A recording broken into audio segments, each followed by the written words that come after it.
Hey, what's up, everybody? This is Gary Holt from Exodus and formerly from Slayer, and you're listening to The Razor's Edge.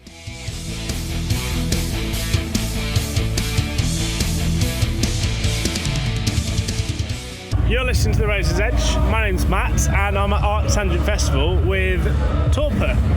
Hello. Hello. Hi. You're right. How are you guys doing today? Good. Yeah, good. There was a delay because we're like... It's just started pissing with rain for context. It has, yeah. So Yeah. it was lovely, now it's a bit soggy, but yeah, we're good. I mean, I Thank feel you. vindicated because I was like, I'm carrying all these layers earlier. It was like, super sunny. I was like, fuck, I really wish I hadn't bought all this stuff. But now, I'm vindicated. We've had all four parts of the Great British Summer in about really 10 minutes, haven't we? We Yeah. literally have. Right now we're getting the rain, so we've decided to go outside. It's fitting, isn't it, I suppose? Very fitting. Do you come to ArcTanGent every year? I know you're from quite nearby to the festival. No, we don't. I mean, we've been in Bristol for 5 years, me and Simon. John's from, well, he's living in Shrewsbury. So, yeah. Yeah, you're between Shrewsbury and North Wales. I've only actually been, this is my second time coming here. Yeah. We've probably been to Roadburn more than we've been to ArcTanGent, to be fair. I'm not going to lie, I'm not a massive fan of open air festivals because I don't like camping. Because I'm an old man and I like my bed.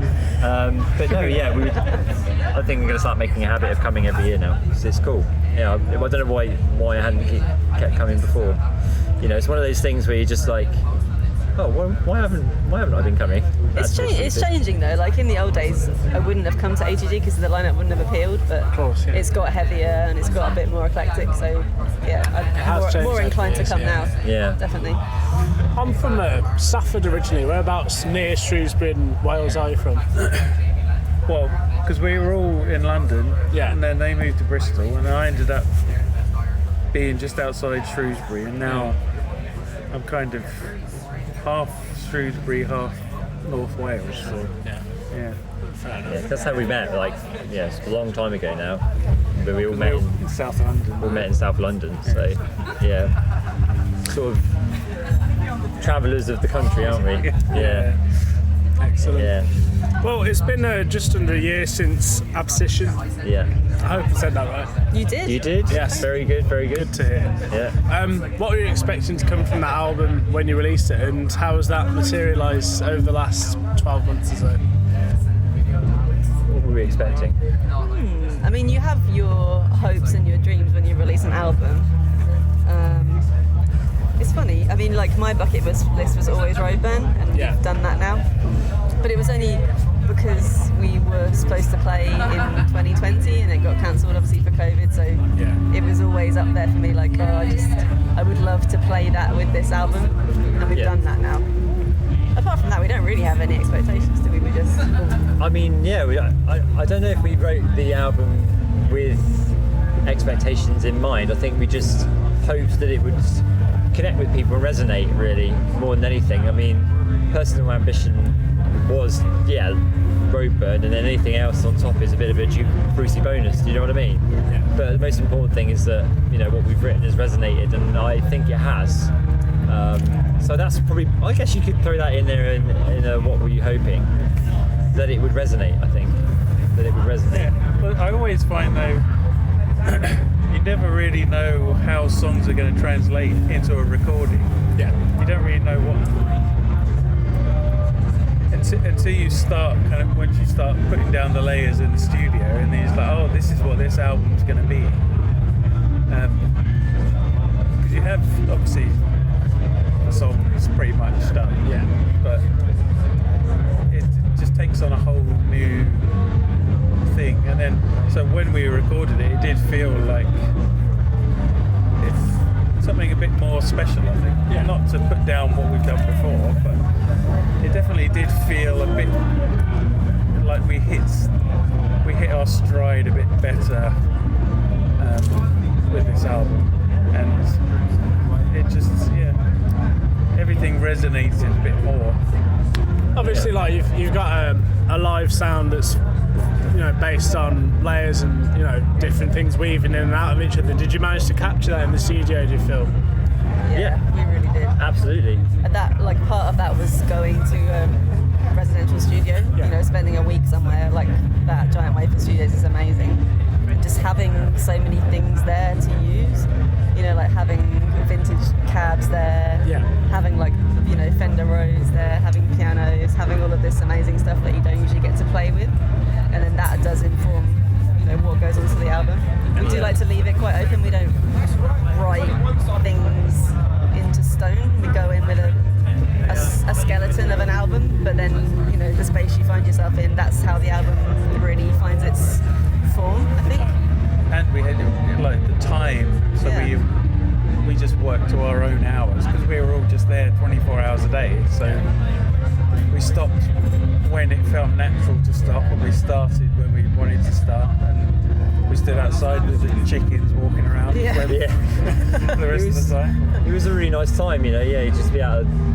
Obviously we set our meals and that when we were deciding to eat and that. But I mean, spending a week in Wales together and being able to sort of ensconce yourself in the process was why you hear what you hear with Abscission. And we'd never had that opportunity before because we've always worked with Wayne Adams, and we'll always say that he's worked with us since day one, basically.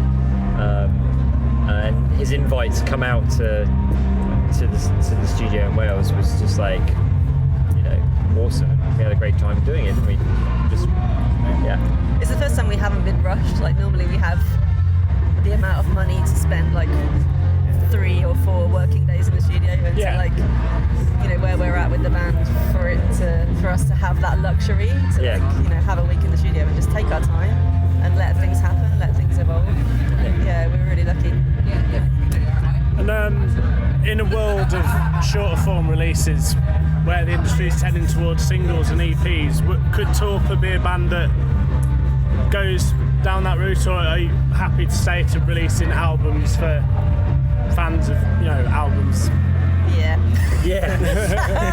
It's so funny, like that question just makes me think about like set lists and stuff, because we've got a half an hour set on Saturday. That's standard for a festival like this, but for us, like trying to shoehorn our 12-minute, 14-minute songs into a half an hour set, it's like, okay, it's quite difficult. Yeah, it is. I mean, you know, we just don't write like that. We don't write. Our shortest song is like 8 minutes, I think. Yeah, but you see, it swings and roundabouts. You know, 5 years from now, it might go back to people wanting long form again. You know, it's trends, isn't it? It's just what happens.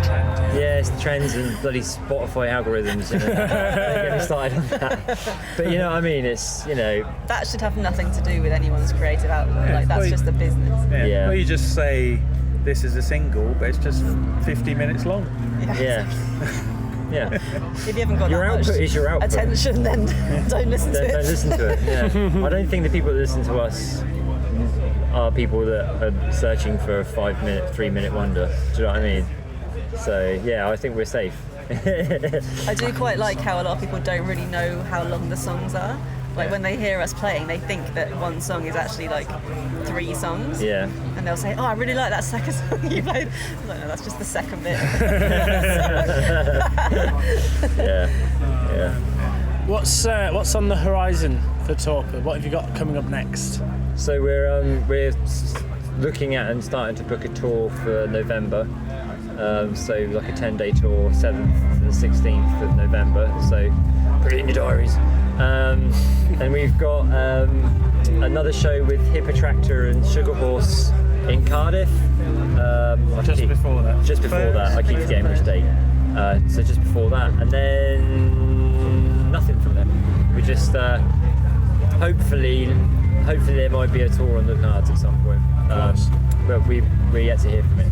So, but there's something on the horizon there as well. Yeah. Stuff happening by the sounds of it. Stuff's happening. Great. Things be happening. Of course. Guys, thank you for coming out for a chat. Appreciate your time. Yeah. This has been Torpor at ArcTanGent for the Razor's Edge.